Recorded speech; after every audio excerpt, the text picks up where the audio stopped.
Shields up, Ironbreakers. Rourkon here coming at you with another edition of the Cons Cast. And in today's episode, we're going to be talking about Dauntless, which made its official debut across multiple platforms today. So previously, Dauntless was only available through their own proprietary launcher on PC. However, since then, they've fully migrated onto the Epic Store, and I believe that their proprietary launcher is no longer going to be supported. So if you want to continue playing on PC, you're going to have to move over to the Epic Games Store. And I know that a lot of people are not going to want to do that. I'm not here to argue that particular topic. I'm just informing you as to how their PC launch is going to work. So the game is officially launched, but it needs to be done through the Epic Games Store. The game is also launched on PlayStation 4 as well as Xbox One. And one of the things that I have to say is that I am really happy with the way that they've integrated the accounts onto PS4 as well as Xbox One, because you guys know I play most of my games on PS4, but naturally I've played Dauntless. I even made a couple of videos with tips for some of the weapons, which, by the way, I probably need to update some of those because they made a couple of changes on the weapons. But anyway, so I had a save file, well, not a save file, but basically I had progress made on the PC side of things. And when they launched on the PS4, I was able to very easily just like, hey, I want to import my account from the Dauntless website. They're just like, okay, here's this code. You go on to the website, you put in your code, and it just instantly moved everything over to PS4. And I believe that the accounts are linked. So basically you're going to be able to play on PC, do progression there, then come back, play on PlayStation 4, do progression there. And that is awesome. Even if you didn't have crossplay, which this game has, you're going to be able to crossplay across PC, PlayStation 4, and Xbox One. I believe that right now PS4 and Xbox One crossplay is still not implemented. I'm not 100% sure, but I saw a message about it when I first logged into the game. But that is something that they are going to do. But integration with PC is already done. As a matter of fact, the first hunt that I've done just to test things out on PS4 was actually with a full PC party, except for me because I was playing on PS4.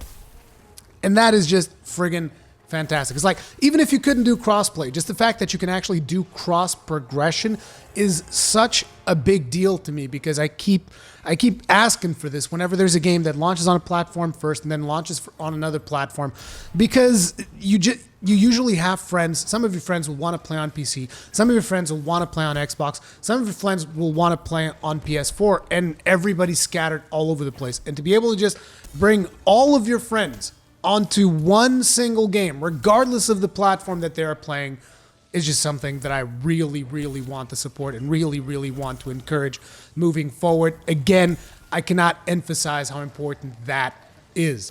So basically, that was really cool. Now, let's talk about a couple of other things. So for those of you that don't know about Dauntless, basically it's kind of like a Monster Hunter game in a lot of ways. It's going to be very similar. You're going to be killing these behemoths. Instead of being monsters, they're called behemoths. You're going to be slaying them. And as you slay behemoths, you're going to get parts. Then you can use those parts to craft armor and craft weapons. And you have a similar progression gameplay loop going on that you've experienced with Monster Hunter, which you guys probably, if you're on my channel, you know about that because I do a lot of Monster Hunter content. So Dauntless has a very similar loop, but it is free to play. So as with all free to play games, it is going to have the free to play trappings. And back then, when I initially started playing Dauntless, they hadn't really fully formalized like their business model that they were going to have for this game. And now they have. And basically, I would actually call this Monster Hunter Fortnite Edition almost, because they're grabbing pretty much everything that Fortnite is doing and bringing it over into Dauntless. So one of the things that you're going to have is a Hunt Pass, which is going to give you access to a wide variety of rewards if you purchase the Hunt Pass. I'm not exactly sure how it works. There's like an elite version. There's the basic version. I guess that the rewards on the bottom only come if you get the elite version. However, you can still get the rewards on top here if you just get the basic version. Then there's actually an even bigger one, which is the Elite Hunt Pass bundle, which gives you the Elite Hunt Pass plus 15 levels. So I would assume that it just lets you skip all the way up until here, and it gives you all of the rewards from that. I don't actually know how much this costs. I don't know how much. I think this translates to about $10, and this one $25. I don't know the exact pricing on this platinum currency that they got going here. But, you know, it's not really something that I'm personally particularly interested in engaging all that much. because, you know, these season paths and all of these grindy things that they want you to do, just like repeat the same tasks over and over. I'm more interested in repeating the same tasks to kind of min-max my character than necessarily going after all of these crazy cosmetics and all of these different things that they are doing with their hunt pass, which, by the way, I actually went into the store and I was a little bit disappointed with some of the stuff that I've seen. So starting things off, I mean, you got some cosmetic stuff here, which, like, it's fine. It's, you know, free-to-play cosmetic. It's to be expected. Then you also have these supplies here, and this is when I was started like, whoa, wait a minute. What now? Boost patrol chest 30 days. So they expect you to go and get, like, a hunt pass, the elite version of the hunt pass, to get some of the cosmetics and stuff. And by the way, this Gold Slayer core is not just cosmetic. This actually gives you stuff that influences gameplay. Anything that is a core gives you things that influences gameplay. So this this hunt pass thingamajig is going to actually give you materials that will, materials and cells and stuff that you can use to upgrade your character that will affect gameplay. Not only that, but then was also in the store, because I'm like, so you want people to pay $10 or whatever for a pass, which is going, this season thing lasts about 50 days or whatever. And then it's like, you also want people to purchase this thing, which is like a loot boost for whenever you do patrol chests, which again gives you additional crafting materials that you can use to upgrade your armor and stuff like that.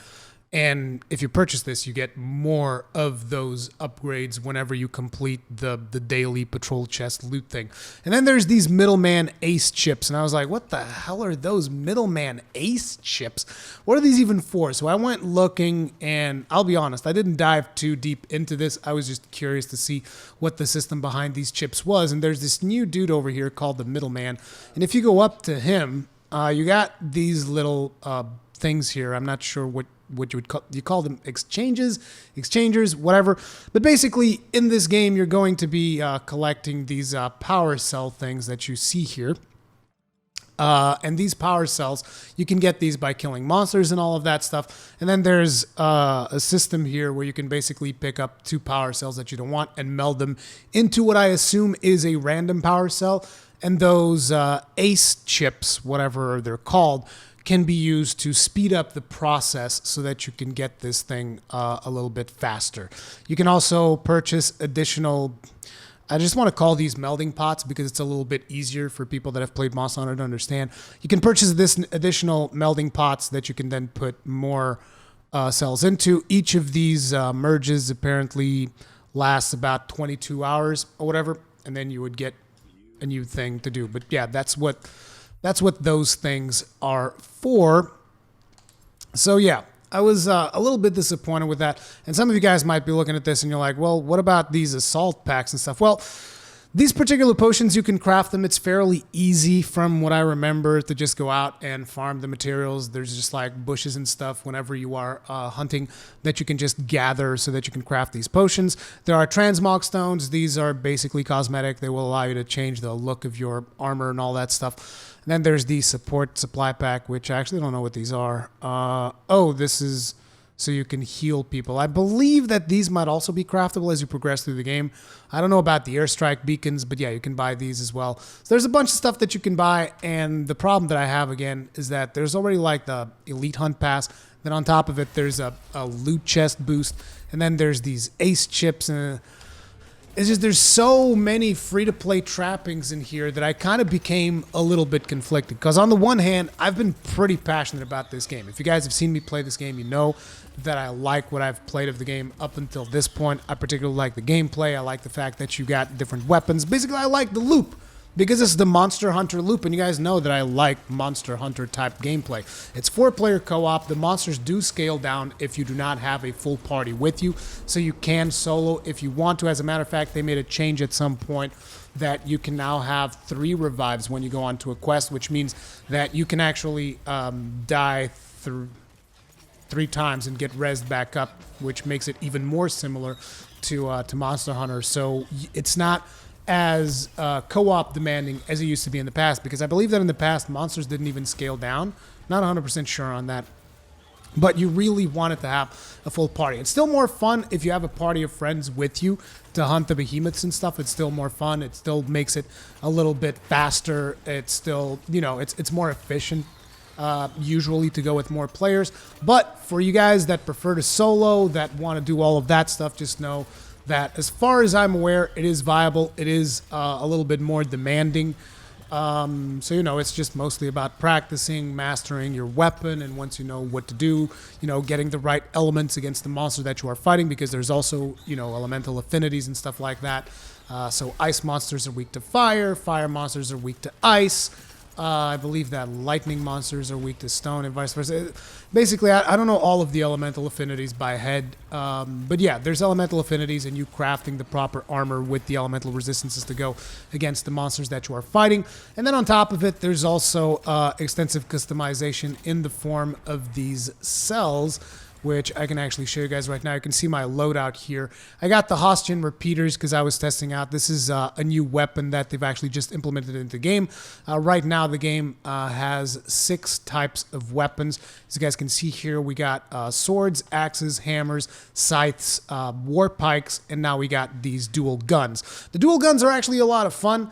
But they are their own thing when it comes to crafting, so I'm not going to go too in-depth with the guns. I'm actually going to swap to a different weapon so that I can show you. The weapon that I was focusing on when I took a break last time was the hammer, so we got the Amber Maul +3. But basically, you can upgrade all of these armor pieces and all of that stuff that you craft.